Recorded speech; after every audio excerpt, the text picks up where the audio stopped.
And in other news today, and there was a bunch of other news today, the Supreme Court weighed in on the issue of same-sex marriage. And the court sided along its typical conservative liberal lines with Justice Anthony Kennedy as the swing vote. Craig Boswell is outside the court with details on this historic decision.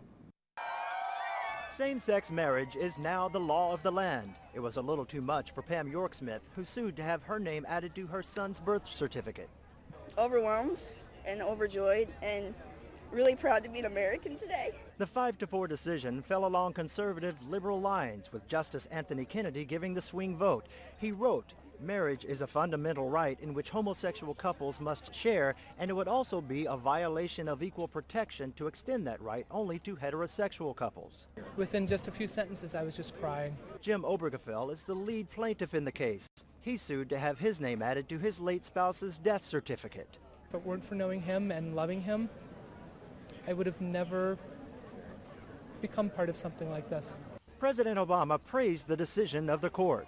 This ruling will strengthen all of our communities by offering to all loving same-sex couples the dignity of marriage across this great land. The conservative justices on the court each wrote their own dissent, but all agreed states should be allowed to create their own laws.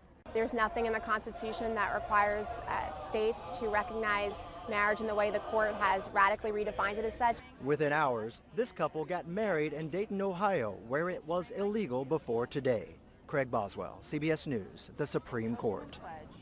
The ruling is the biggest expansion of marriage since the court struck down bans on interracial marriages in 1967.